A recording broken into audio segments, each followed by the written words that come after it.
Programa não recomendado para menores de 12 anos.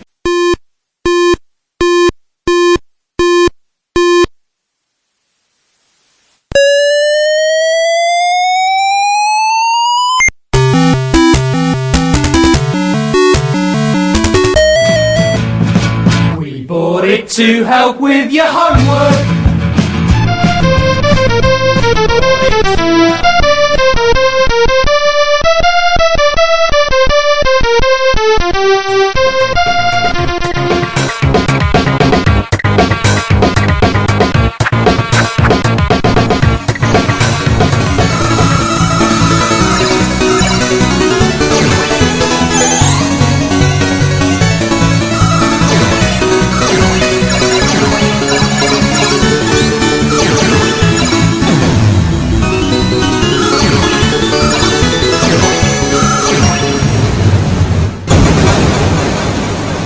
Retrocomputaria, porque velho é o seu PC.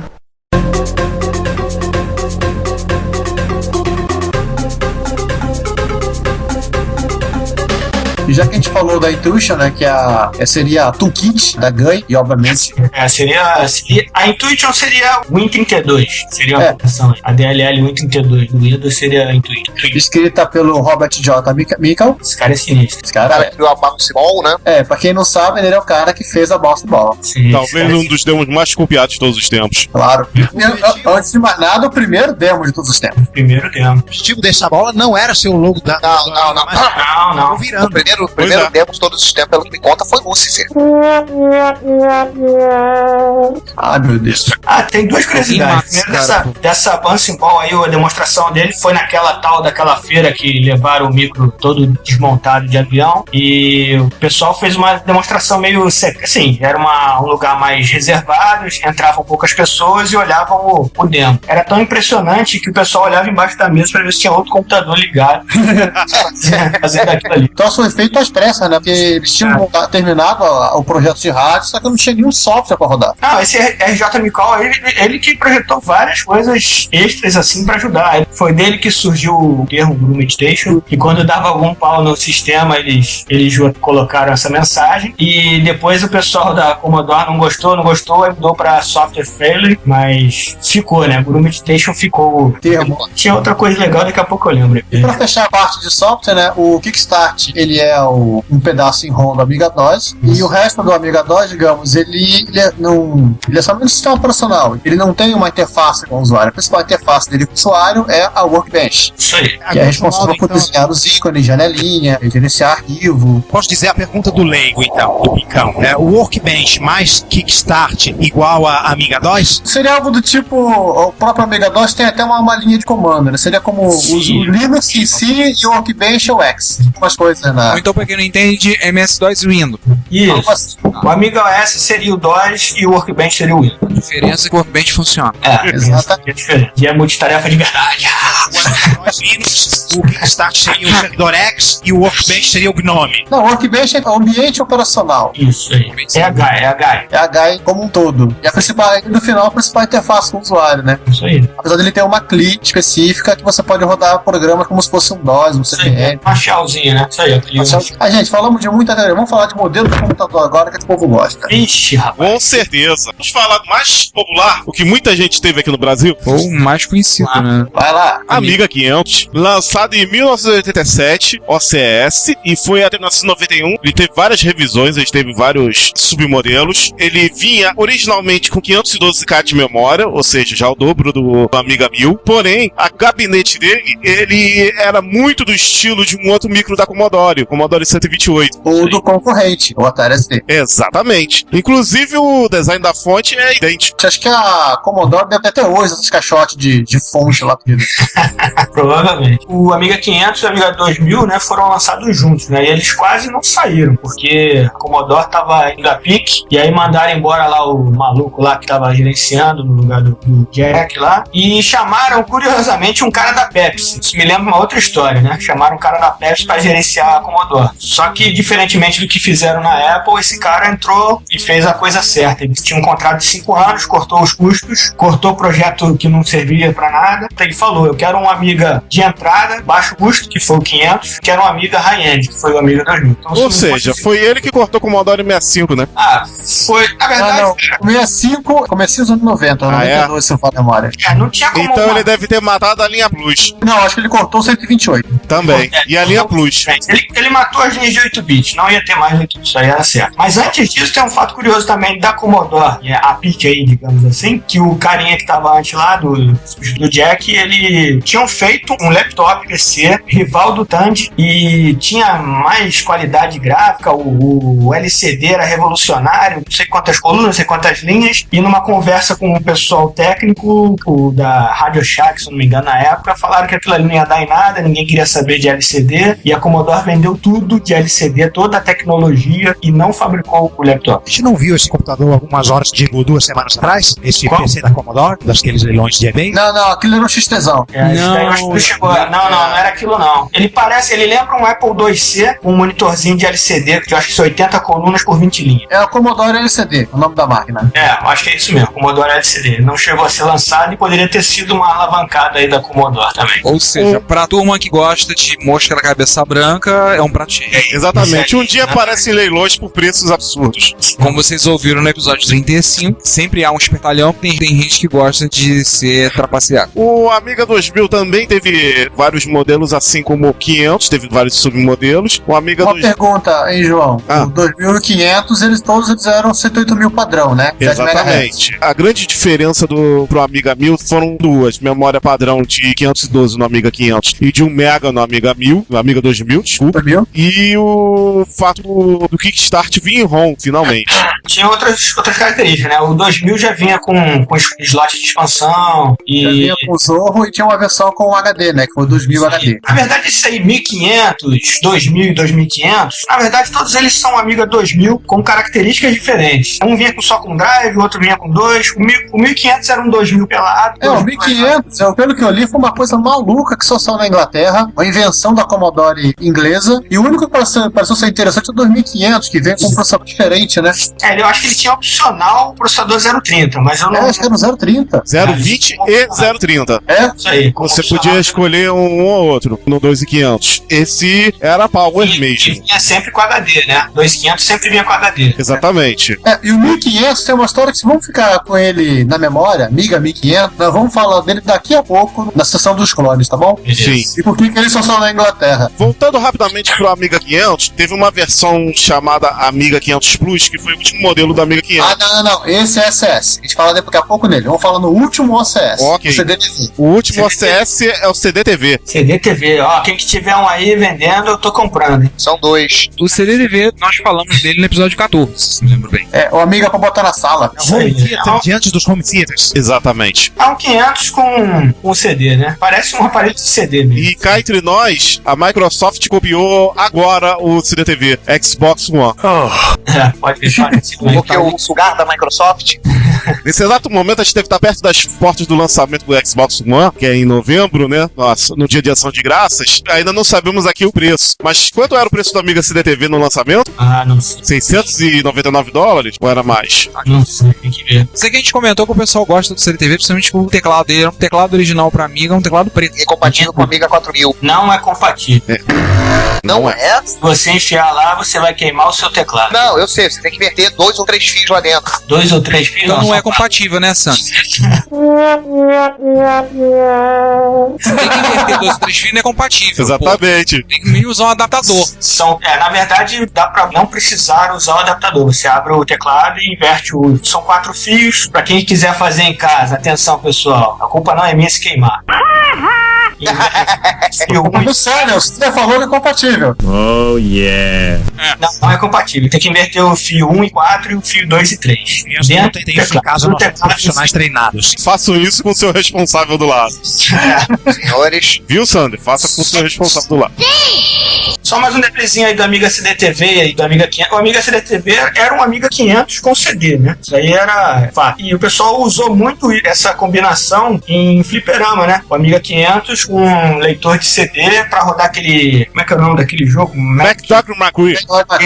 Isso aí. Que inclusive da lista de MSX achou uma placa dessa no Espírito Santo. Do Mad Dog? Yes. Isso aí. Uma placa, botar uma placa dessas, uma amiga ali dentro. Aí, gente, foi vendido na Inglaterra por 499 libras. Eu não achei o preço nos Estados Unidos. Então deve ser mais ou menos $600 que eu falei, que a libra vale mais que o dólar. A libra são R$3, mais ou menos. Isso. 3 Vale mais que ouro. 3,5. vale mais do que dinheiro, né?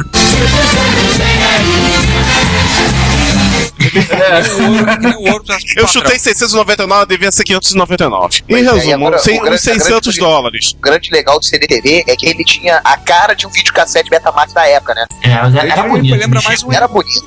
É bonito até hoje. Eu diria que ele lembra mais um LD Player, né? Eu também concordo. Lembra mais um LD Player. Um LD Player, verdade, A corta. grande verdade, se botar esse troço num balcão de Casa Bahia, ninguém vai se tocar que é um computador. É Não, vai verdade. comprar como um videocassete. Se sumiu o teclado, porque ele também vinha com controle remoto que tinha uma trackball pra substituir o mouse. Não, mas ele também vinha com o mouse. Ele tinha o mousezinho preto dele. Depois saiu tudo pra ele, cara. Tinha até acelerador. Naquele controle remoto, se eu me lembro bem, não é trackball não que ele tinha. Não, ele não Ele, na verdade, ele era um joystick. Era o joystick, isso aí. Vende hoje, até hoje, zerinho lá na Amiga Kit. Nossa. Aí. Pô, é Aí, gente, sensacional. detalhe agora vamos começar na derrocada da Commodore, né? Vamos falar dos modelos SS. Porque acho que eles acharam que todo mundo ia querer comprar Amiga porque o Amiga era Amiga, né? SS e o Amiga 3000, lançado em 1990. Amiga 3000, pra mim, é um dos mais bonitos que tem e era um dos mais poderosos, cara. Concordo. O Amiga 3000, me corrija se eu estiver errado, Ritmo, mas foi uma máquina pra bater de frente com um Mac, né? Sim, ele lembrava, inclusive, um pouco do Mac. É 030, Lembrava os L6. Na época que os Macs separaram o gabinete e Isso aí. Como eu já comentei, ele vinha com a chavinha atrás com a saída VGA, né? Já vinha com os Scandover embutidos. Isso era sensacional, cara. Inclusive, ele usava o 68030, se não fala a memória, né? Isso. Sim. E chegou a ser lançado duas variantes. A primeira variante é o Amiga 3000T. Esse, desculpa, gente, eu não achei foto. Foi o primeiro. Nossa, a torre gigante. E uma coisa assim maluca, acho que corrobora com É o X, aquele que a teoria do Hit do que a Commodore achava que o pessoal ia comprar Amiga só porque ele era Amiga, né? O 3000X. vinha com Unix e System V. Ele vinha com um chip, né? Ele rodava em Unix também, além do Workbench, Amiga DOS. Um tiro no pé. Então, e peraí. era- Eu não sei, eu vou discordar nesse ponto. Eu acho que, na verdade, o tiro no pé foi não ter investido, talvez, no X. Porque se sabe hoje, O Unix acabou sendo o futuro, cara. Não adianta. o negócio não é esse. Quer dizer, primeiro, era uma época em que ainda tínhamos as workstations da Terra. E as workstations, uma coisa que definia, talvez, a workstation clássica era ter um 68.000. Eu digo tiro no pé porque não era o momento pra isso, cara. Não, peraí. Peraí, o Giovanni citou 2 modelos apenas. Então, na verdade, Giovanni, são 4 modelos. Porque teve o Amiga 3000 comum, teve o Amiga 3000, esse maluco, o X, essa variante, o X, teve o Amiga 3000 Torre T, o A3000D. Então são 3. Não, era uma variante chamada Amiga 3000 Plus. Não, isso eu não lembro, não. Vinha com chipset AGA. Não, Sandra, você está viajando. você está viajando. Amiga 3000 Plus não existe. Isso aí não tem, não, cara. Tá aqui, cara, tô vendo na Wikipedia aqui. Wikipedia é fonte fidedigna onde, carapalho? Pode ir em qualquer site da Só protótipo. Amiga aí. Com protótipo, então não conta. É Mas, mais boataria, né? É retroboataria. Você sabe qual o único problema? não, peraí. 3000? Assim, Só mas pra voltando- termine sua teoria. assim, que aquela coisa, você pega, por exemplo, o Big Book of Amiga Hardware, eu não sei se lembro, mas faz todo sentido de que a Sun teria se aproximado da Commodore pra fazer um rebadge do 3000X como uma estação de entrada. Então, porque aquele negócio, se você tem um hardware do tamanho de um workstation suficientemente barato e que o cara ainda pode utilizar pra rodar os jogos dele, fazendo lá o boot com o botão direito, tinha tudo pra ser um grande sucesso. Justamente que ia trazer um público, não tinha de repente um dinheiro pra comprar uma Sun, que era muito cara, o workstation é um troço muito caro, E passava dos $5.000 fácil. você conseguia comprar o 3000 a um preço muito mais baixo. Eu acho que nesse ponto, sim. Eu acho que houve mais uma das bobeadas clássicas da Commodore. Eu acho que talvez foi isso, de não ter explorado explorado o X nesse ponto de vender como uma workstation barata, inclusive para que, sim, eventualmente, esse público gráfico tal que acabou de workstation pro Amiga poder entrar dentro dele, né? De repente, as empresas que tinham workstation para fazer gráficos de alta avançados, etc, a Commodore poderia entrar nesse mercado. Eu acho que nesse ponto a Commodore bobeou muito de não ter vestido mais no 3000X como uma maneira barata de, em 1990, 91, de você entrar no mundo Unix. E na época, realmente, pô, você falava em programação científica, qualquer coisa científica ou mais necessitasse de mais potência, você ia para o Unix. É bem fácil você pegar essa conclusão agora, na época, 1990. Não, engenheiro de obra feita é a coisa mais fácil do mundo. A gente faz isso há 36 episódios. Naquela época, no início da década de 90, isso era tido a ver com uma coisa assim, acadêmica, científica, de nicho, mas nunca imaginava que ia ganhar o mainstream como acabou ganhando, né? Tanto do lado do Linux quanto do lado da Apple. Não era uma coisa que dispensava. Aliás, só pra terminar essa coisa aqui, valeria a pena a gente dar uma pesquisada pra ver qual era o preço de uma workstation na época e quanto a Commodore cobrava pra esse 3000X, né? Isso aqui em algum lugar, cara. Eu lembro de ter visto isso durante a pesquisa, eu vi que o 3000X era absurdamente mais caro que o Sun. Pô, aí não dá, né? Não, mas peraí. O 3000X ainda mantinha compatibilidade com o Workbench, correto? Não, ele era mais caro. Não, olha só, ele mantinha compatibilidade. Você tinha uma máquina que ela era mais polimórfica. Mantinha. Você utilizava ela como você utilizava ela como Amiga e podia utilizar ela como Unix. Então você, na verdade, tinha dois. A única diferença entre os dois era o fato de que um vinha com o Amiga Unix e o outro vinha só com o Workbench. Não, vinha com 68, vinha com o MMU, vinha com o processador e vinha com o DSP. Vinha com a FPU. Que era o que ele precisava para rodar Unix, né? Isso aí. Então ele era uma máquina mais polimórfica, né? Você podia utilizar ela assim, não adianta meter a mão se você botou 3 componentes no bicho. Mas tudo bem, vamos seguir adiante nos SS, né? Aquela máquina que acho que talvez o João ache o máximo, as duas que ele acha o máximo, né? O 500 Plus e o 600. Não, 600 eu sou apaixonado por ele. O Pense Bem? Pense bem. Mas antes do 600, houve o 500 Plus. Sim. O 500 Plus, ele tinha características que viria a ser o Amiga 600, uma carcaça de Amiga 500. Ou seja, ele já tinha o Fetter Agnus, o Super Denise, o Kickstart 2.0. Ele só pecava em relação ao Amiga 600, o fato dele não ter uma interface IDE interna. PC MCIA, que não fez tanta falta assim. É mais por causa da interface de IDE interna. Coisas que o Amiga 600 tinha.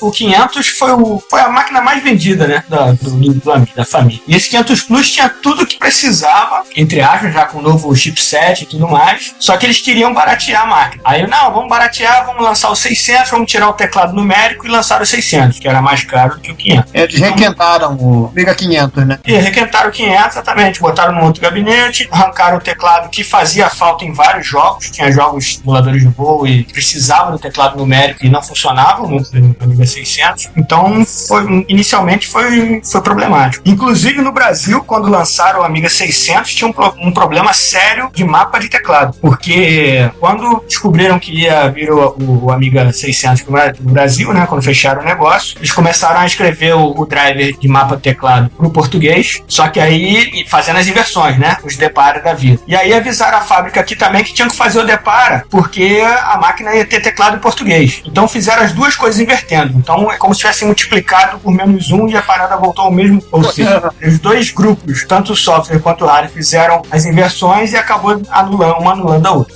Que beleza, hein? Quem contou essa história foi o Divino C. Leitão. Divino Leitão. É que ele participou, ele era da parte de marketing e tal, da PCI. Lá na PCI, né? Ele ajudou isso aí. Organização, nós não trabalhamos. Pois é. Pra quê, né, gente? O Amiga 600, particularmente, ele pra mim é um computador que, na atualidade, ele roda tudo que o Amiga 500 rodava, graças a algumas gambiarras que o nego andou fazendo. Tem umas gambiarras. Hoje é tranquilo. Então, hoje, o meu Amiga 600, eu carrego ele debaixo do braço pra qualquer local, eu não carrego o Amiga 200. Eu tenho uma aceleradorazinha nele sensacional, funciona muito bem. Roda o Amiga OS 3.9. Eu tô com uma Indivision, que é aquela plaquinha Scandobler que deixa ele VGA lindo, maravilhoso. Pô, tem RAM pra caramba, tem HD interno, é um micro, cara, perfeito pra você carregar debaixo do braço. Vou te falar, eu torci muito pro 600 e hoje eu gosto muito. Então... Hoje eu gosto muito dele. Pra mim, eu levo ele e não levo o Amiga 200. O problema do Amiga 600 e também do 500 Plus foi que com a troca do chipset original do OCS para SCS, vários programas pararam de funcionar. Exatamente. Pra quem vem do mundo MSX, vamos dizer o seguinte: o Amiga 500 é o Expert e o 500 Plus é o Expert Plus. Isso aí. Quer dizer, a culpa não era do rádio, era o software que era mal escrito. Aí, Barraventos da Programadores não suedem programar segundo o padrão. aí o que fizeram? Inventaram o chaveador de Kickstart. Aí você chaveia, você dá o motivo 600 e até no 500 mesmo, Luiz. Como se fosse o Kickstart 1.3, que é o do 500 original. Inventaram programas como o Degrader e Ballbooter para conversão de frequência e de simulação de ROM. Enfim, fizeram o diabo aí. Tanto de Enésimas gambiarras. Exatamente. O próprio regime do Degrader, ele fala lá que você tá usando assim, o meu programa porque alguns caras não sabem programar do jeito correto. Exato. Sensacional, né? E vamos agora pro chipset AGA. O que saiu pro AGA? Vai lá, João. Bom, a Commodore, depois disso tudo, resolveu fazer um lançamento no estilo do 500 e do 2000. Eles fizeram uma máquina doméstica e uma máquina profissional com o mesmo chipset. Então nasceu o 1200 e o Amiga 4000. Só que, no caso do Amiga 1200, ele usa um processador mais fraco, né? 8020. SC020. SC020, de 12 MHz. Não, 14. 14? De 14 e 2 MB de RAM. Ele tem a porta PCMC e a ideia é igual ao Amiga 600, mas com layout do 500 com direito ao teclado separado, consertando esse probleminha do 600, né? E dá pra jogar todos aqui no Dá. Vou dizer pra vocês que você tem uma amiga hoje, aliás, eu tenho 14 anos dando uma piadinha de alguém falando fiel monogâmico, sem sabe? Se eu fosse ter um amigo, eu teria um 1200. Eu sempre achei o 1200 uma máquina extremamente simpática, interessante. Sempre dá a impressão de uma máquina no estilo que foge um pouco da ideia de gabinete PC. É assim, não tô dizendo que o 4000 seja ruim, não tô dizendo que o 3000 seja ruim, que o 2000 seja ruim, pelo contrário. Mas assim, é a máquina que eu teria. Mas pra quem quer entrar no mundo Amiga, cara, o 1200 é a porta de entrada mais natural. Ele é chipset AGA, tem diversas aceleradoras pra ele, você pode ir, aceleradoras a baixíssimo custo, no qual você pode chupetar ele, você pode botar muita memória dele, ele tem slot VCMC, ele tem HD tal como o 600, e não tem o preço de um Amiga 4000, que é caro pra Dedel. Então você entra muito bem no mundo Amiga quando você Eu acho concordo com o Sander, pra mim é a máquina definitiva pra quem quer ter um Amiga. Eu quero ter um Amiga. Se puder ter o 1200, não tem nem o que pensar. É a máquina aceleradora de IDE. Nossa, tem tudo, cara. Tem aquela Feret DE dele, a EIDE, que é fantástica. Você pode botar 4 dispositivos IDE. Eu tenho e é muito bom. Eu tenho aqui, ela é sensacional, cara. Ela funciona muito bem. Assim, Uma coisa interessante do 1200 é o fato de que ele foi o Amiga, um computador conseguindo ser vendido 2 anos depois do fechamento da empresa. Exatamente. E, inclusive, eles acharam um lote, se eu não me engano, na Polônia. Na Índia. Na Índia? Foi na Índia, né? Um container. Um pacote de container, 3 containers, parece. Com vários deles lacrados, né? Ainda. Como eu queria meter a mão. O que foi feito desses 3 containers? Tem um cara vendendo. Já vendeu tudo já. Nossa, o pessoal é rápido. Merda. Estética, totalmente a parte de picão que não sabe nada. Tô olhando aqui pro gabinete do Amiga 3000. Ele não tem jeitão assim de micro japonês, daqueles PCs da NEC. Tem jeitão de FM da Parece. Lembra um pouco. Então, correndo o risco de parecer um herege, eu olho pro 3000 e eu vejo uma workstation da HP. Também parece, cara. Bom, já que a gente tá falando de um amigo que parece mais profissional, o 4000. O Super Amiga. Eu acho que é o seguinte, no 4000 a Commodore mandou embora todos os designers e comprou na China o gabinete. No mesmo local que fabricava o PC XT. Mas se por um lado ele não é uma amiga mais bonito, por outro lado ele é uma amiga mais poderoso. E bota beleza interior. Exatamente. É uma Quem fala vez isso no é interior, decorador. uma vez no interior, beleza. O Amiga 4000 era a Power Base. Ele tinha um processador 030, FPU e MMU. 525 e o 040 também, né? FPU e MMU. 040, 25 MHz também. 5 MHz, pra bater de frente com os Macs da época. Mas era bem mais rápido. E tinha versões com 2 e 4 MB de fato. E 2 também e 4, com HDs. Aliás, só pra falar, tanto 600 quanto 1200 tinham versões sem com HD. E no caso do Amiga 4000, todos eles tinham HD. Ideia, né? Ideia. E diferença assim, só pra comentar, né? O 1200, a porta IDE é de 44 pinos, né? Seria HD de notebook de 2,5, e o 4000 não, é um HD normal, né? 3,5. Só uma correção, João. Ele vem com 2 megas de RAM expansível. expansível para faixa RAM até 16 megas com slot SIMs lá dentro. Os Amigas não conseguem passar de 2 chips, 2 megas de chip RAM. Como o próprio Hits citou, o Amiga 4000 até tinha via Jumper uma função que não funcionava lá implementada para tentar expandir a 8 megas, mas foi uma coisa implementada e nunca funcionou. Estava previsto no projeto, mas nunca levaram adiante. Isso aí, então ele vem sempre com 2 megas de chip RAM, expansível até 16 megas com chip Na SIM. placa, né? Na placa. Lembrando que Placa. Isso aí. uma característica interessante do 4000 que eu acho que vale a pena ser comentada. O processador fica numa placa filha. A qualquer momento você podia sacar aquela placa, colocar uma outra placa mais rápida. O que tinha até com a 68060, né? 60, exatamente. Tem gente rodando aí com 100 MHz de overclock numa 060. Tem placa PowerPC para ele. Tem placa PowerPC também pro 1200. A Blizzard. E elas vêm com 2 processadores, né? Vem com, por exemplo, 1200 você vem com 040 e um PowerPC de 166 MHz, ou pode vir com 060 e um PowerPC de 250 MHz. Caramba! E É a verdade. 4000 é a mesma coisa. E na verdade existiram 2 placas PPC, né? Que foi a B-Vision. Não, B-Vision era a plaquinha de Vision é outra coisa. Pra PPC, verdade. Isso. Essa placa ainda aí do 4000, que vem, seja ela qual for a aceleradora, normalmente ela vem ainda com uma controladora SCSI. E era até interessante, o pessoal fala, mas pra que SCSI se eu tenho a IDE aqui? A controladora IDE do Amiga é muito fraca.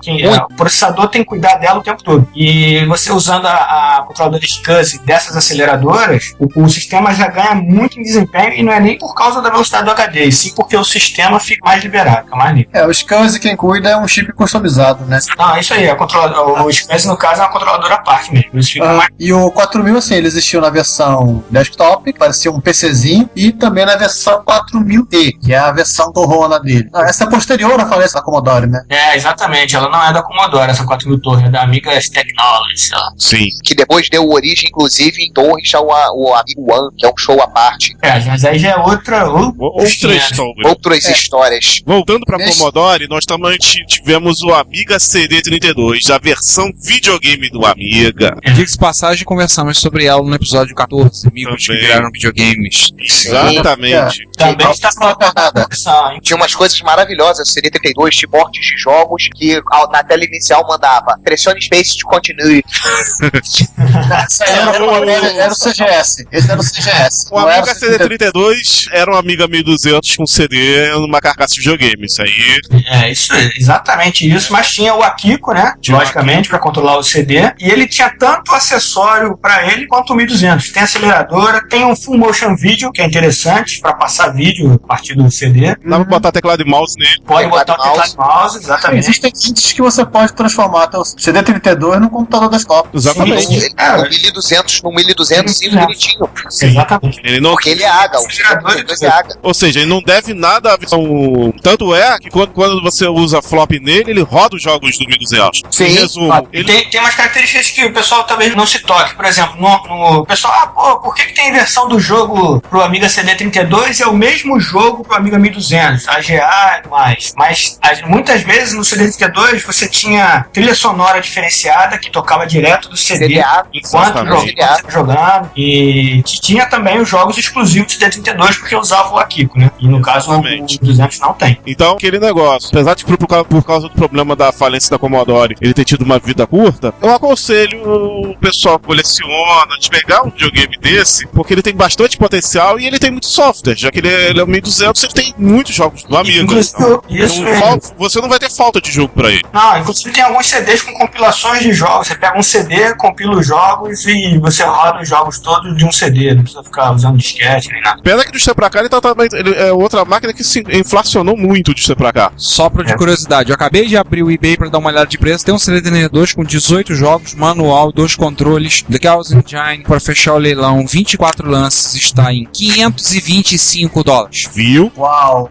Complicado, tá complicado. Ele inflacionou muito de pra cá. O último modelo, né, que acaba sendo um modelo mais útil pra quem tá afim de só querer jogar, né? E assim, com o CD32 a gente termina os Amigas oficiais da Commodore e os não tão oficiais. O Amiga também teve algumas maquinários, digamos, não tão oficiais assim, né? Não tão pirata, meio clone. Você lembra que eu ter feito um comentário sobre o Commodore Amiga 1500, que só saiu na Inglaterra? Inglaterra? Isso aí. Então, contemporâneo esse cara, viu uma empresa chamada Checkmate, que ela pegava um Amiga 500 convencional, desmontava, pegava essa placa, colocava num gabinete desktop, pegava um drive, anexava mais um segundo drive nessa caixinha feia, desmontava o teclado e encaixotava ele num casezinho de teclado e transformava o Amiga 500 numa espécie de Amiga desktop. Ou seja, eles resolveram fazer uma versão customizada do 500. E a Commodore inglesa ficou louca com isso e resolveu pegar o 2000, colocar um segundo drive e vender também com o Amiga 1500. Ah, então tá explicado o nome de Amiga 1500. É, uma coisa completamente maluca. O 1500 só na Inglaterra, inclusive. Por causa dessa empresa. Por causa dessa empresa. Aí vem aquela pergunta, mas peraí, o que a Commodore tava perdendo se ela continuava vendendo a Amiga 500 para esses caras montarem o casezinho deles? Boa pergunta. Aliás, a única razão que eu encontrei lá foi um cara brincando, dizendo que a Commodore tinha drive demais no estoque e resolveu fazer o segundo micro. E além do Checkmate, né, tem duas máquinas que a gente já citou aqui, o Draco da Draco, né, o Cube, que é aquele mega ultra super Amiga, que tinha um 060, né, João?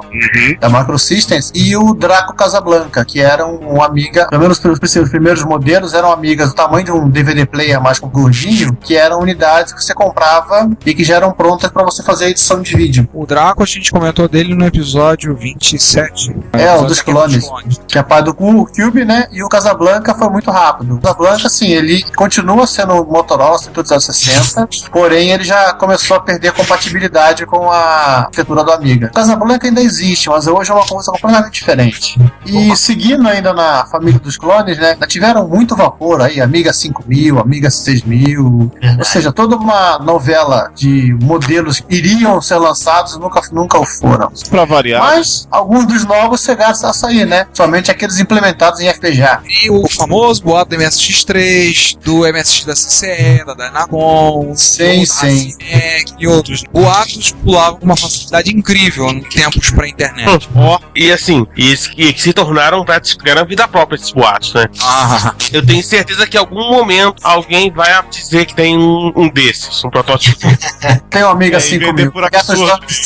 Só um comentáriozinho sobre o Draco, eu não sei o que vocês chegaram a falar mais dele. Ele foi o único clone, digamos assim, que foi criado especificamente para trabalhar com a parte de vídeo, né? Ele não tinha nem o chipset do Amigo. Ele até rodava alguma coisa do Amigo OS, né? Mas ele foi feito exclusivamente para rodar a parte de trabalhar com vídeo produção. Ele rodava aquela equivalente dessa empresa de placa de edição de vídeo e de áudio da Macro Systems. Não da Toshiba, da Macro Systems. Tá, isso aí. É a concorrente.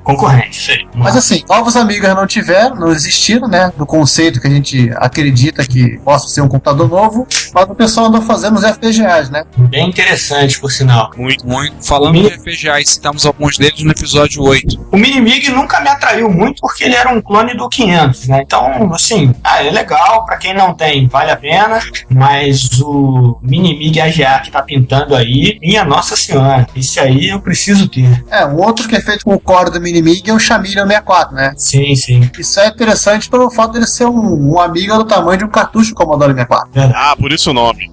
E também ele roda como um Commodore 64, né? Você pode escolher. Sim. Um outro projeto que acho que tá parado há bastante tempo é o Natami. Esse pra mim é o melhor de todos, infelizmente tá parado. Pois E um outro é o Tina. Esse também tá parado. Os caras querem usar 3 FPGA, não 1. Nossa. Meu Deus do céu. O Natami tem uma diferença grande aí com os outros dois, né? Enquanto o Minimig e o outro tá tudo rodando dentro de FPGA, o Natami, eles reproduzem. Não é emulação. Eles estão criando os cores customizados, de tudo, como se fosse uma máquina, uma Amiga atualizada. Inclusive, o chipset do S seria o Super AGA. Seria o AA que não saiu, né? Seria alguma coisa relativa ao AA que não saiu. Vai ser o Saga. Saga, exatamente. O nome é em relação ao Minimig, cara, eu tenho e o interessante dele é que já tem códigos, inclusive portados do Chamaleão pra ele, é que eu posso rodar ele como Commodore 64, Commodore 128, é só reprogramar o FPGA dele, ele funciona lindo. Sim. Agora, o Chamaleão 64, o meu tá pra chegar aí e, o cartuchinho é do caramba, cara. O bom dele é a versatilidade, mas isso é história pra quando a gente falar de Commodore 64 de novo. O Commodore 64 de bolso. Não, o legal é que ele funciona como Commodore 64 de bolso e no Commodore 64 cartucho multifunção. Aham. Ele também funciona como um Spectrum também, tá? Ah, sim. Tem corda dele pra Spectrum, se transformar em Spectrum, sim. Bem, mas o Spectre é outra história. Vamos É falar outro do Amigo One. Então, além das versões FPGA, né, tem também as plaquinhas para o RPC, que o pessoal resolveu fazer seu próprio Amiga. Tem vários aí, lançaram vários Amigas aí. Tô chamando de Amigas NG, né? New Generation. Tem as plaquinhas Sun, Pegasus. Já tive a oportunidade de brincar com uma Pegasus, é bem legal. Ah, é? Fale mais sobre a Pegasus. A Pegasus, ela é uma placa, estilo placa de PC, só que ela usa PowerPC, né? E ela consegue emular o chipset do Amiga, ela consegue rodar como se fosse um emulador, né? Ela roda, você para rodar um software do Amiga clássico, ela roda através do emulador. Mas ela roda o Amiga OS novo, por exemplo, né? Sem precisar de GAMP, ela roda nativo? Roda nativo o Amiga OS novo. O Amiga OS novo é o Amiga OS 4.0. Isso. Na verdade tá no 4.3, se eu não me engano. 4.2 ou 4.3 já. Legal, Nossa, cara. isso eu não sabia. Ele tem como ficar transparente. Quando você clicar num programa ou num jogo que seja clássico, ele vai rodar. Não tem como você fazer para deixar o emulador em background. Você não vai perceber que tem um emulador rodando ali. Tal como eu fiz no MorphOS, cara. Sim, eu tenho MorphOS também rodando. Exatamente como o MorphOS. Isso aí, sensacional. E fica completamente transparente. Eu clico tanto no programa descompactado como no DSK, uma imagem de disco do Amiga, ele roda como se fosse nativo. Exatamente. Fica perfeito. O MorphOS, eu não sei se a gente listou aí, mas o MorphOS seria um sistema operacional que o pessoal fez para rodar em máquinas Mac G4. G3 também, tá? Também na G4 e G3, né? Também nos Mac, né? Ele foi feito inicialmente para você rodar nessas placas novas para RPC. Isso aí, para rodar, eles são direcionados para o G4. E aliás, já que a gente começou a falar de hardware pesado, vamos falar o que teve de placa pro... Nossa, agora... Mas quantos dias a gente tem para falar sobre esse assunto? Vamos ser bem sucinto, vamos lá. Já que a gente já citou algumas coisas.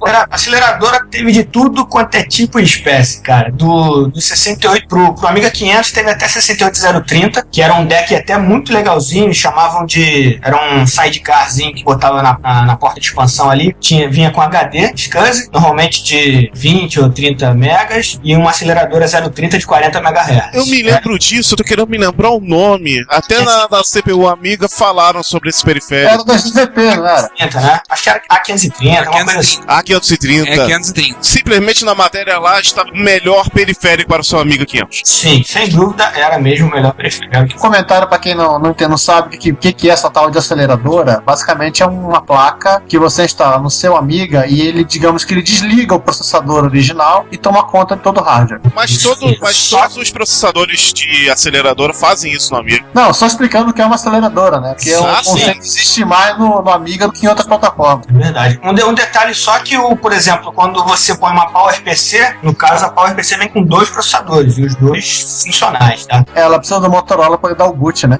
Isso, mas você pode rodar também as coisas de Motorola no Motorola e as coisas de PowerPC no PowerPC. E além da aceleradora, né? Por aí vai, né? Com expansões de memória para aumentar.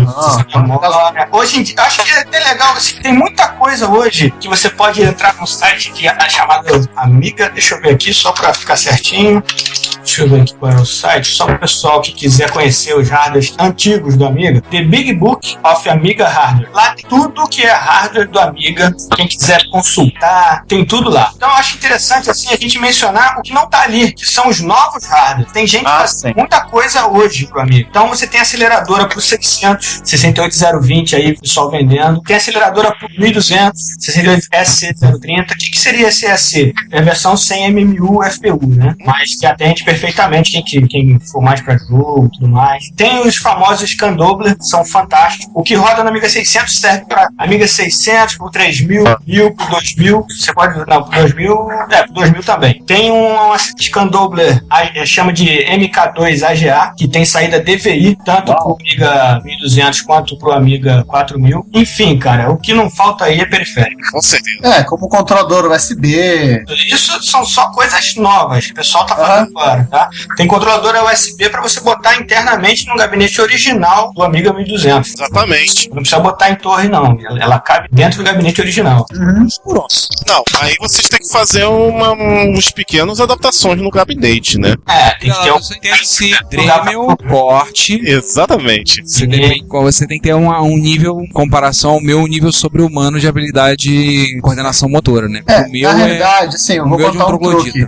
Dentro do 1200, tem um espaçozinho, dá pra ficar botando essas artes aí sem muito desespero. No caso dessa Subway aí, que é essa placa USB pro 1200, ele é conectado numa porta que a gente não falou sobre ela, que é a Clock Port. É verdade, Clock Port. Que só tá presente no 1200. Mas tem uma plaquinha de memória pro Amiga 600, chamada A604, que te disponibiliza também uma Clock Port compatível com a do 1200. Então você pode usar alguns periféricos do 1200, como essa Subway, por exemplo, no 600. Isso é muito bom. Já que a gente já falou de rádio, vamos falar de jogo, que acho que é o principal foco de... Pronto, agora que esse episódio não acaba hoje, vai lá. Maneira. Vamos lá. O Amiga, ele tem infinitos jogos. Se a gente falar, muita coisa que surgiu nele. E muitas celebridades que fazem jogo até hoje, que também fizeram jogo nele. Eu posso citar assim, de cara, o Populous, que é uma de estratégia, que é feita pelo um cara que você nunca ouviu falar, assim, pouco importante pra indústria do jogo, tal de Peter Molyneux. Eu acho que é interessante falar, antes de falar do jogo, falar das produtoras. De quem foram elas, então dá alguns exemplos dos títulos que elas produziram. No caso do Populous, tem o negócio da Lionheart, eu acho que ela tinha outro nome na época do Amiga, não me lembro, só que ele era distribuído por uma empresa também muito importante pro Amiga, chamada Electronic Arts. Também ninguém conhece hoje em dia, né? Só pegando o gancho aí da Electronic Arts, ela foi uma das primeiras empresas que apostou no Amiga. Exatamente. Então, o Deluxe Paint, que pra mim é o melhor software de edição 2D, digamos assim, de imagem pro Amiga, foi a Electronic Arts que... E o Deluxe Music, que também eles fizeram. Ou seja, não só a Electronic Arts, não só com jogos, mas também com ferramentas. Ela contribui muito com a Amiga. O TIFF, se eu não me engano, é o formato Deluxe Paint. Foi ele que botou no mercado, né? E é o principal formato de gráfico dos jogos, né? Exatamente.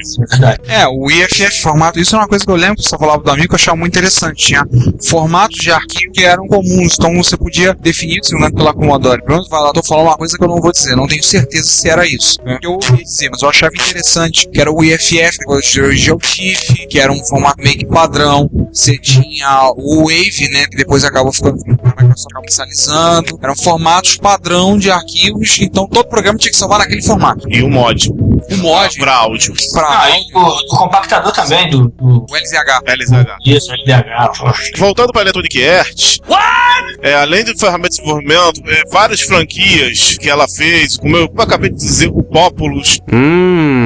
Agora me fugiu de franquia da Electronic Arts. Vamos lá, vamos falar de algumas empresas, como American Laser Games. O que ela fez interessante aí? A American Laser Games é o McDougall McCree. E vários jogos, né, usavam LD. De filme, porque rodavam no Amiga em arcade e também no CD32, né? Desculpa, no CD-TV. CD-TV, isso aí. Apenas no CD-TV. CD-32 também, mas era específico no CD-TV, já que eu era o único que tinha CD embutido já desde cara.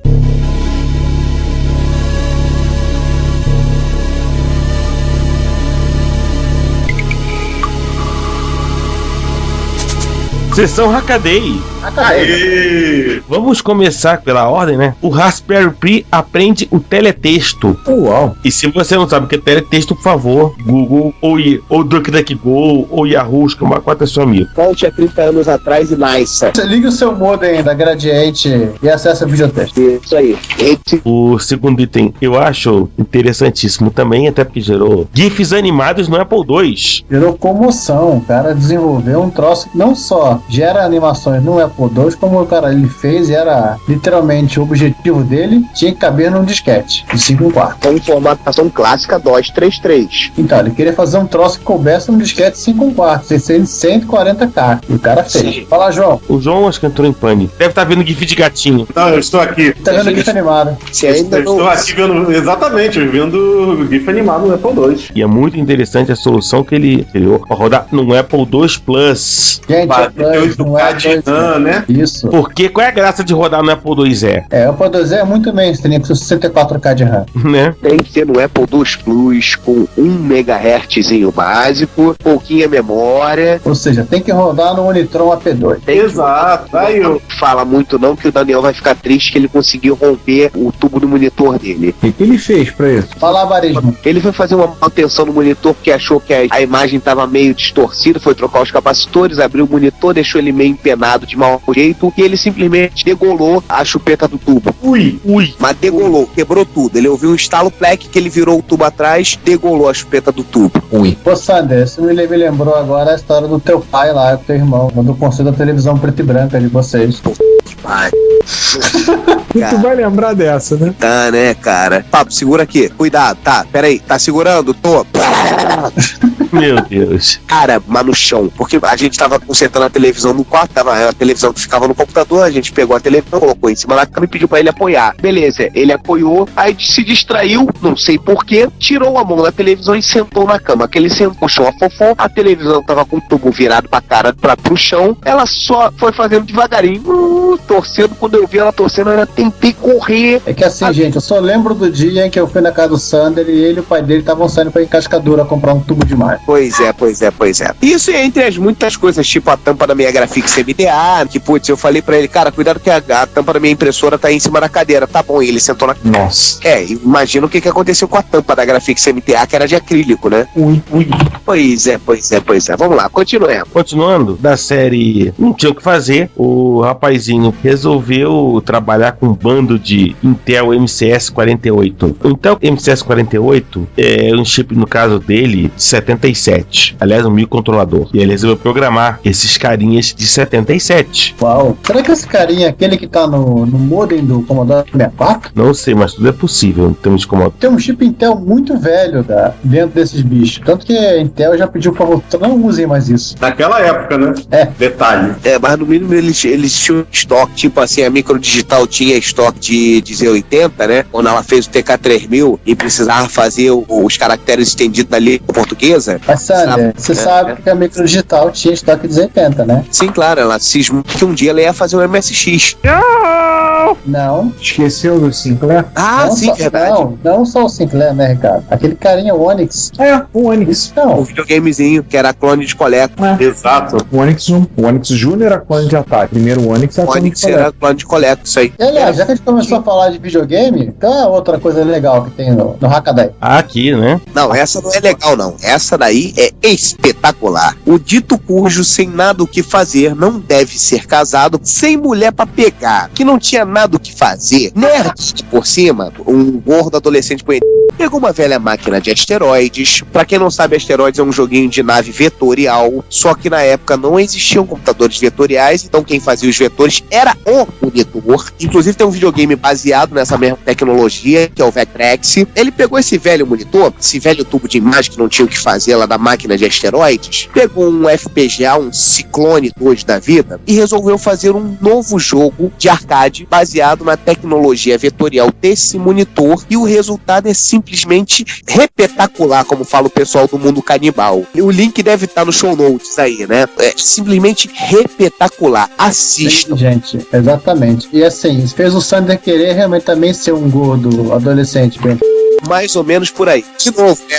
Um gordo adolescente de novo, né? Tá bom. Pra gente terminar a sessão antes que a discussão vá pro saco de vez. Antes que alegue que nós estamos fazendo bullying. Isso. A engenharia reversa da semana, outro período, é os displays das estações de metrô de Helsinki. Meu Deus. Gente, o troço é enorme. Peraí, o cara pegou um e levou pra casa. Tô vendo aqui, o cara comprou 3 por 5 euros cada. Você viu o tamanho do treco? Eu tô pedindo um caminhão pra levar, né? Tem a foto de uma escavadeira descarregando o caminhão. Só que acontece, o cara comprou por 5 euros e era querer muito que por 5 euros o cara comprasse junto como usar, né? Sim. Bem que a gente era o André Tavares da Finlândia, por isso. Não, deve ser amigo do Nirik. Então, né? Não, pelos 5 euros. Eu dou 10 euros e levo 3. Pois é, Feira de São Cristóvão em Helsinki. E aí o cara resolveu fazer engenharia reversa e, pra diminuir a conversa, ele achou um um Intel 8085, a ranzinha pra dizer tem, um chip de I/O, um chip EEPROM que você pode apagar com luz ultravioleta, com 32K de memória, e uma EEPROM. Ou seja, o cara decodificou, viu o que tinha dentro e resolveu botar suas próprias mensagens. E ajuda o pessoal do Hack Lab de Helsinki, né? Que é um hackerspace que tem lá. Né, que eles também compraram um. Aproveitar, né? Já que tá barato. Tá em promoção, né? Tá barato pra caramba, né? É coisa que todo mundo precisa ter em casa. Eles vão colocar lá, né? eles vão colocar na porta do banheiro. Não entre. Este banheiro está ocupado. Não entre, estou cagando. E como é na Finlândia, tem que aparecer aí mensagens em finlandês e sueco. Ixi. Tudo bem, a gente não entende nenhum dos dois, né? E em inglês pra aparecer no Hackaday. Bom, acabou o Hackaday, né? E acabamos o Hackaday. Agora vamos pros parça. Hoje em dia tudo parça, né? Acabou o nível cedo. Tudo parça. Vamos pros parça. Vamos pros truta, né? Os truta. Primeiro parça, Popolon Y2K. O cara que foi na passeata da Vida Paulão com a camisa da computaria. Sim, não é pelos 20 centavos, é pelos 20 micros clássicos. Não é pelos 20 centavos, é pelo direito de comprar na frente do André, de Yahoo Auctions. Difícil, hein? A gente falou que a gente ia fazer um cartaz pro André, né? André, sai do Shopping Mall Japão e vem pra rua. Ele pode fazer isso, ele traz um tablet. Esse que é o problema, né? Ele falou, tá aqui na rua aí. Mas dando continuidade, a nossa salada. Vamos lá, saiu o MS Networking. E pra quem não tá sabendo o que é isso, porque não leu no Retrocomputaria Play, né, sabe? Pois é. Do que se trata MS Networking? MSX Networking se trata. Networking e MSX? Não, você tá numa entrevista de emprego. MSX, não tô. Cara. Conta aí, César. Eu já tava com o link aqui. Já tava com o link aberto aqui, pô. Porra, Sander. Não acredito que você tem que ler o link pra você falar sobre a MSX Network, cara. Não acredito. João, você também tem que ler o link, não vem, né? O Popolon tá aí apoiando, tá ajudando, é parte de software, né? Sim. O Luiz Luca, que tá desenvolvendo uma placa de rede para MSX. Sim. Um pouco mais evoluída que a Optonet, né? Porque a dele utiliza um chip mais moderno, tem pilha TCP embutida. O trabalho do Popolon está sendo pegar, e uma das coisas que ele quer fazer é pegar a UNAPI, que é a API desenvolvida pelo homem que faz ver da Vitória para tudo, Ernesto Soriano, pegar aquela API dele e portar para a placa do Luiz Luca. Que aí com isso, os softwares desenvolvidos para serem usados na Opsonet funcionarão na placa desenvolvida pelo Luiz. Ele tem uma Opsonet montada pela Tecnobytes, assim como eu também tenho, mas ele também comprou a primeira leva das placas do Luiz e tá fazendo algumas coisas. Tá produzindo agora para essa placa agora conhecida como Optonet, tá fazendo algumas experiências aí. Aliás, tem rolado muita coisa na lista de MSX, vem falado muita experiência interessante com essa placa. Desde servidor de chat, o nosso amigo Emiliano Fraga, nosso ouvinte, um abraço, Emil, tá um projeto para fazer um repositório de softwares, para aproveitar um repositório de softwares que um outro amigo nosso, Luciano Menezes, fez para fazer uma maneira de carregar ROMs via rede, você puxar a ROM pela rede de um servidor na internet, puxar e carregar na MSX. Olha, gente, MSX na nuvem. E não é que levaram ele pro céu, não. Não, MSX na nuvem não é transporte aéreo de pacote. Então o Popolon tá escrevendo sobre isso, tá desenvolvendo, tem 2 artigos dele até o momento, falando sobre o MSX Networking. Ele tem investido um bocado de tempo em desenvolvimento nessa parte de escrever software, que tem sido uma das maiores deficiências de qualquer projeto. Hoje em dia, no termo do MSX, é que tem uma gente muito boa metendo a mão em hardware, mas tem pouca gente para escrever. Mas ele coloca no segundo artigo, a gente faz referência a lembrar do clássico do Monkey Boy, né? Developers.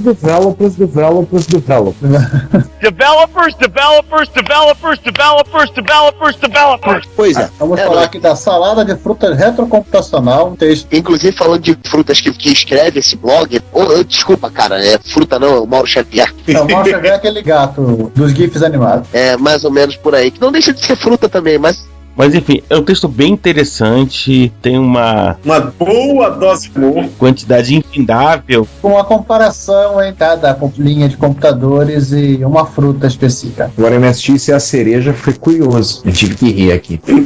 Curioso o Amstrad CPC como Amora, né? Não, e detalhe, ele pegou um GT, né? Uma coisa curiosa é que ele botou o Amstrad CPC como Amora, o Raspberry Pi, que é um projeto em inglês, e o Amstrad CPC também é em inglês. Duvido que que não tenha sido intencional. Ou até pela cor e aparência, né? Agora TRS-80 com melancia. Tá aí, pendura um TRS-80 no pescoço e sai pra rua.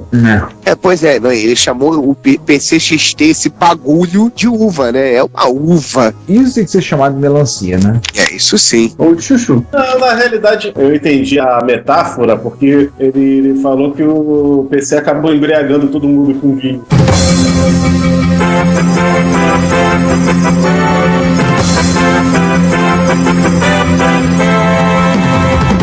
E atenção para a última notícia. Finalmente descobrimos qual é a fruta que está relacionada com o PCXT. Sabem qual é? Jaca. Encerramos aqui mais um plantão do Retrocomputaria.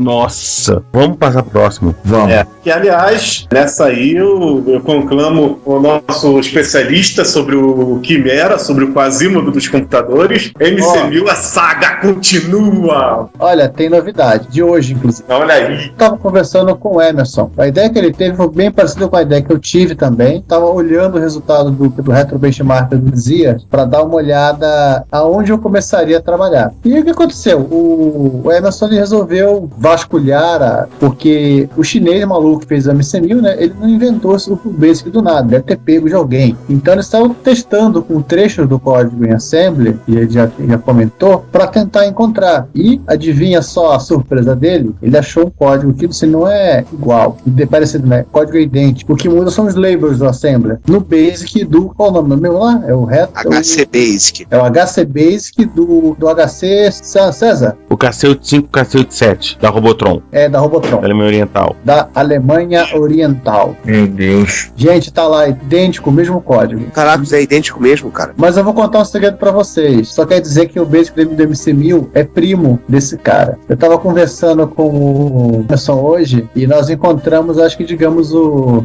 pai da criança. Opa! É, programa do Ratinho. Vamos chamar o Bill Gates pro teste de DNA.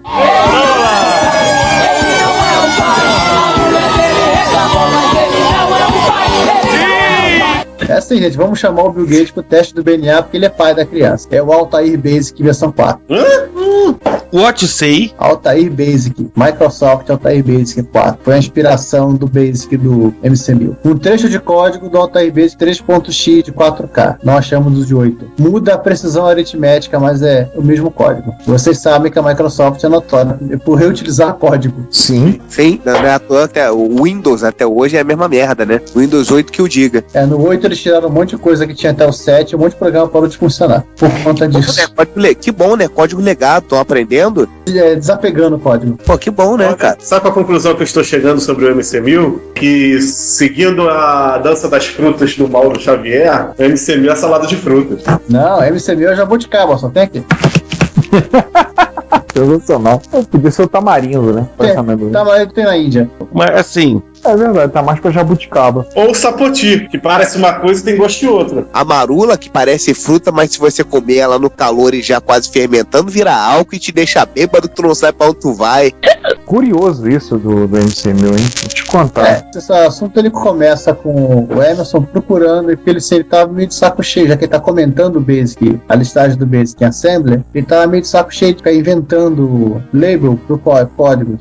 Então ele queria achar alguém que tivesse. Então ele achou que ele descobriu que o Altair Basic já tinha o comando SR, é uma sintaxe do MSX, só que não tem o DFSR, que é a parte mais divertida, tem que botar no POC, e acabou achando o HC Basic, da simpática Alemanha Oriental, que deve ter utilizado o mesmo Basic do Altair, os caras mexeram lá.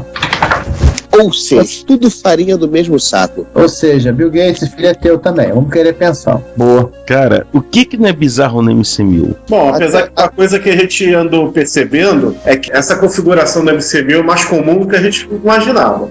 No 847, sim, para projeto de hardware é uma coisa maravilhosa, que o cara simplesmente mapeia a memória de vídeo pro 847 e ele faz o resto. Você não precisa ter circuito de desenhar a tela. No caso do MC1000, é sério, o 847 e os 80 a gente nem sabe o que não tá fazendo. vida, uma NRQ da vida. Joga pra ele, deixa que ele se vira.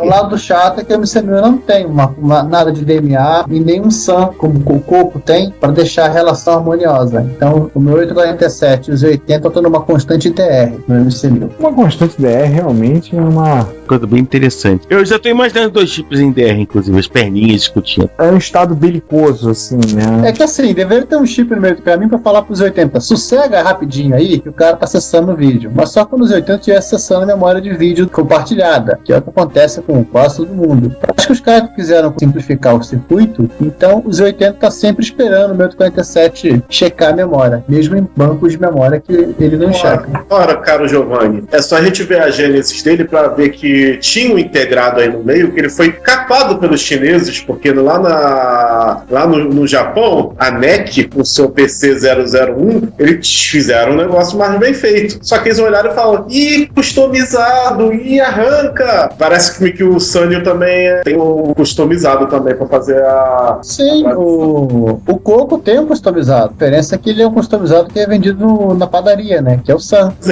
Coisa que no caso do NEC Track, né? O NEC PC 6001 era um customizado feito pela própria NEC. A Sanyo, quando fez uma máquina similar, fez também uma solução própria. Elas são máquinas similares, mas não são compatíveis. E pelo visto a Samsung foi no embalo da Sanyo. Não, da Samsung tem mais coisa. Eu uso o meu 847p, tem uma ROM pro Hangul e tem outras maluquices. Mas aí que tá. É o 6847p dos japoneses. Então, é o P. O P ele permite que você... O 47 comum também permite que você plugue uma ROM externa. Mas o pessoal prefere fazer com o P. Aliás, nessa brincadeira de discussão de quem acessa a RAM primeiro e tudo mais, o único campeão mesmo não tem jeito, temos que tirar o chapéu, é o Commodore 64. O 6510, o 6502 com porta de I/O dele, e o VIC-2, os bichos estão literalmente nada sincronizados. Quando um acessa a RAM, o outro tá processando, e quando um tá processando, o outro acessa a RAM. Eles nunca se batem. É atirador de faca. Mas aí também não ajuda o fato da famosa integração vertical que o Tramiel tanto idolatrava, salve. Enfim, é uma discussão que fica aí para uma próxima. Já que fugiu do papo que a gente tá falando de uma bizarrice mais bizarra ainda, que ele se viu. Então, gente, podemos comentar algumas notícias que foram citadas no Plus, as mais visitadas. Primeira que eu gostaria de comentar é uma que foi o nosso editor espanhol Paraguai publicou, todos os computadores da internet, todos, em 1977. Então, um mapa da internet com seus 36 anos de idade. Caso da ARPANET, né?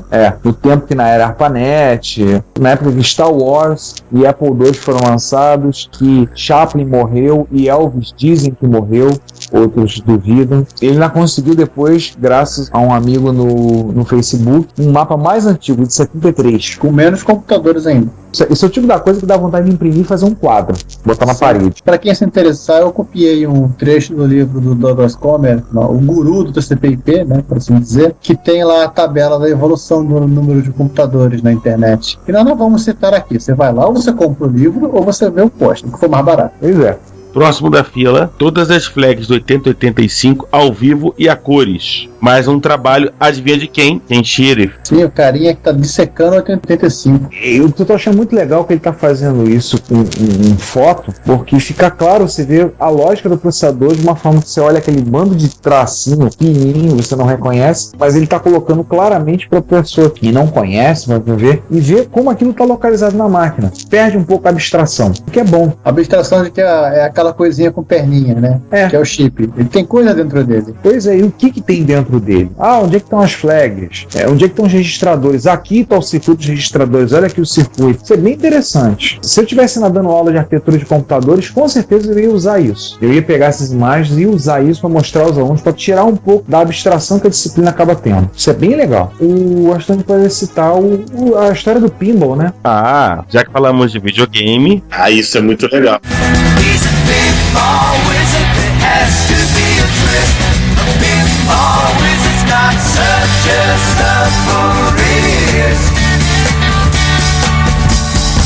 Eu só queria ler a frase do Juan comentando, né? Que o nosso editor colocou. Dessa vez vou deitar a prosa a cargo do perfeitamente cromulento Marcos Garrett. Estou ocupado demais regurgitando o espectro decomposto da luz visível. Pra quem entendeu o formalismo, ele tá vomitando um arco-íris. Sim. Inclusive tá a figurinha lá. Um grupo do Chile, um grupo de pessoas assim, loucas que nem a gente, refizeram uma parte toda de um pinball eletromecânico e botaram todo o controle sendo feito por um Atari 800XL. Que tem tudo que é esquina por lá. O Atari 800XL é extremamente popular no Chile. O grupo de usuários de MSX que tinha lá me falaram, aqui é muito comum Atari 800XL e Commodore 64. Vendeu mais que empanada quente lá. Um trabalho de refazer toda a lógica, fizeram em um ano de trabalho, quebrando a cabeça pra fazer, mas refizeram às vezes da placa original daquele pinball que não existe mais. Refizeram tudo e colocaram todas as luzes, solenoides, bancas, molas, parafusos, etc. E adaptaram 2 fontes para que pudessem ser usados. E mais uma vez relembrando, sendo controlado por um Atari 800XL. O buzz do Atari controla tudo. Um parênteses para falar de videogame, já que a gente falou de pinball, uma coisinha rápida. Dia 14 de setembro, o Rio Pinball Clube, que fica no bairro de Ramos, no Rio de Janeiro, vai estar fazendo um evento aberto. Não é Olaria? É Ramos, Olaria, não sei, pra mim é Ramos. É na fronteira. Vão estar fazendo um evento aberto, vai começar às 2 da tarde, vai até às 7 da noite, com entrada antecipada de R$25 no dia, de R$30 pra jogar pinball a tarde toda. Até cair a unha. Até cair os dedos da mão. Até cair a unha, porque aí você tá começando a sujar a máquina e tem que dar espaço pra outro sujar. Até jogar com os cotovelos. Gente, eu tenho certeza que a gente tem a obrigação de tentar ir lá. Obrigação de tentar ir? Eu vou comprar meu ingresso, pô. Vou jogar vou jogar pinball, rolar a bolinha, velho. Vou rolar a bolinha. Então fechou. Depois vamos combinar sobre isso, mas eu tô afinzão de ir. E eu falei com a Cláudia, ela ficou interessada em... Ela tem videogame também? Tem máquina de fliperama? Eu acho que tem algum. Atari. As que tiverem lá devem ser do início da década de 80, são clássicas. Tipo, Galaga. Aí a gente vai Tem que citar, né? Aí a gente vai ter que comprovar se o Galaga realmente foi o Galaga de arcade ou o Galaga do MSX lá no filme dos Vingadores, né? Pelo que o pessoal falou, realmente foi o do MSX. Há uma longa discussão na lista de MSX a respeito dessa história e tá com bastante proveito, né? Apesar que eu ainda acho que foi uma coincidência. Uma feliz coincidência, mas foi. Gente, é o maior segredo da SHIELD é que o Caixano construiu a espaçonave. O Caixano que fez o Helicarrier, né? Foi. Isso explica os sumiços dele. A SHIELD tá devendo a ele, né? Ele tá sempre endividado, coitado. Não, eu acho que ele que tá devendo pra SHIELD. Mais uma notícia. Plantão médico. Um Datapack 2CE no CTI. Exatamente. Nossa, o diário de bordo do Lisias, né? Junto com o Fábio Bellavenuto, outro bravo desbravador na retrocomputação nacional, na sua inquebrantável missão de servir e salvar vidas, tiveram acesso a um Datapack 2CE, que é um clone nacional de Apple IIe. Caixa de XT. Jesus amado, que eu nem conheço. Raríssimo. É tão raro que o próprio Lisias não sabe qual foi a empresa que fez, se é Datapack ou não da empresa. É uma sugestão, né? Não, cara, na boa, raro são os meus MSX. Isso aí é música da cabeça branca com penteado Rastafari. Quem é que tem o Datapack enterrado no quintal? Não era o Datapack, é um microengenho. É quase igual. Então, eles consertaram a máquina, conseguiram rodar o Pro 2, rodar um jogo. Descobriu o defeito, que era o mais complicado. Sim, botaram um 65602 no lugar do 6502A, conseguiram rodar o Pro 2, rodar o Death Sword, um jogo moderno do 2E, demonstrou que o problema era a retenção na RAM mesmo, quando se religa a máquina, e aí rodaram algumas coisas, fizeram mais algumas coisinhas lá, então vocês podem dar uma olhada no post, bem interessante, é ver o que eles comentaram sobre o processo. Sim. Tem foto. Já que estavam mexendo na máquina, eles aproveitaram e tunaram a máquina. É o principal, tem vídeo, tem foto, tem bloopers também, tem um momento de erro de gravação do Lisias. É sério, ele postou isso. Então tá salvo aí um raríssimo clone nacional de Apple IIe. Agora, inspirado pelo momento do nosso episódio, um Amiga 1200 na versão Hot Rod. Alguns estão babando em infravermelho nesse momento, vendo esse Amiga postado pelo Manus Alassad do grupo Commodore Amiga no Facebook. É um Amiga 1200 cromadaço, todo tunado, um cooler, ventoinha, entrada para cartão SD lateral, mostradores com VU. O bicho realmente é o tipo de computador que é lindo. Dá pena até de botar a mão nele. Primeiro de embaçar. Vai embaçar. Muito bonito. Ficou muito bacana. Pezinhos personalizados. Sim, completaço, velho. Completaço. E, é claro, 100% funcional. Para requisito básico. Ainda nas notícias, post sobre opinião, questionar a zona nebulosa entre o que é retro, o que é clássico, o que é velho, uma discussão longa. E que foi ilustrada com uma foto extremamente simpática. A minha Mac, a minha PC. Não, tô falando a de baixo. Eu vi um mais legal desse do iMac, uma PC, literalmente era um GNU, assim, eu sou... Opa. E a pancada cantou nos comentários. Foi. Claro, assunto polêmico. E a gente entra mais polêmico que Mamilos, né? Mamilos! Pra começo de conversa tinha gasolina, né? No mínimo. Reacendeu até discussões antigas entre PCistas e Macistas. Eu não tô com briga, mas eu acho que se o Juan queria criar Cisane, ele conseguiu. Né? Se esse espanhol resolveu, queria arrumar uma briga, arrumar uma discussão, ele arrumou. Aí tem muita gente opinando, gente dizendo que dá tudo certo, gente concordando, gente dizendo que não, é legal, não é? Felizmente ninguém até agora... Acho que a gente não perdeu nenhum leitor por conta desse post. Não. Assim espero. Acho que um pouco vamos ganhar alguns outros. 20 comentários. E pra terminar, o último que nós vamos comentar desse período, que foi o único que o Juan não fez, inclusive. Acho que convenhamos talvez um dos melhores de todos. Que é basicamente, pode não gostar, mas a gente do Retrocomputaria Plus, a gente gosta de Steve Ballmer. A gente realmente, tipo, ele é parça, ele é brother. Ele é truta. Ele é truta nosso. Tamo junto, igual começou da... Tamo junto. Igual começou da Fiat. Ele tá na broderagem. Ele tá na broderagem, tamo junto. É o Steve Brother. Na sexta-feira, 23 de agosto, que ele anunciou que vai se aposentar, a gente fez uma homenagem assim, uma homenagem muito bonita.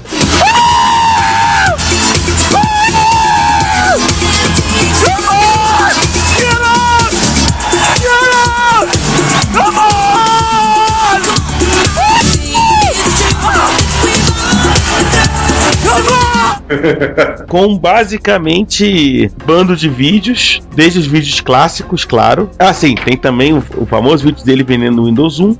E divertidos remixes. Sim, ele estava lá. Developers, clássico. E sem contar o ataque do Monkey Boy na conferência de desenvolvedores, né? Terminando com I love this company! Yes!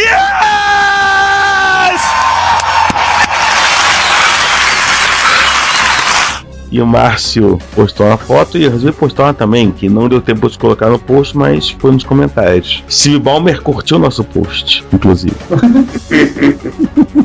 E aí nós batizamos como Steve Ballmer Appreciation Society, que de novo, é truta, é mano, é parça. Afinal das contas, como você mesmo disse, né, os CEOs da atualidade são todos uns chatos de galocha. Gente, pelo amor de Deus. Ó, gente, essa imagem dele todo suado aqui, assim, se eu tivesse 10 anos de idade, eu teria pesadelos com isso. O Steve Ballmer iria me pegar. Você achou que ele é um vilão do Batman? Ele é o próprio vilão do Batman, são developers. Eu acho que ele é quase um Lex Luthor. Acho que ele é vilão do Super-Homem. Só porque ele é careca? Não, ele combina com o tipo de vilão que o Batman enfrenta. Ou esse tipo, com capanga, né? Ou sozinho, aí seria um vilão de Homem-Aranha. Enfim, acabou, né? Acabou, né? Se você quer enviar um comentário crítico, construtivo, elogio ou colaborar com as erratas deste episódio, não hesite, faça. Você pode falar conosco através do Twitter, no usuário @retrocomputaria, pelo e-mail retrocomputaria@gmail.com ou colocando comentários no post desse episódio em www.retrocomputaria.com.br. Lembre-se sempre do que dizemos. Seu comentário é o nosso salário. Muito obrigado e nos vemos no próximo podcast.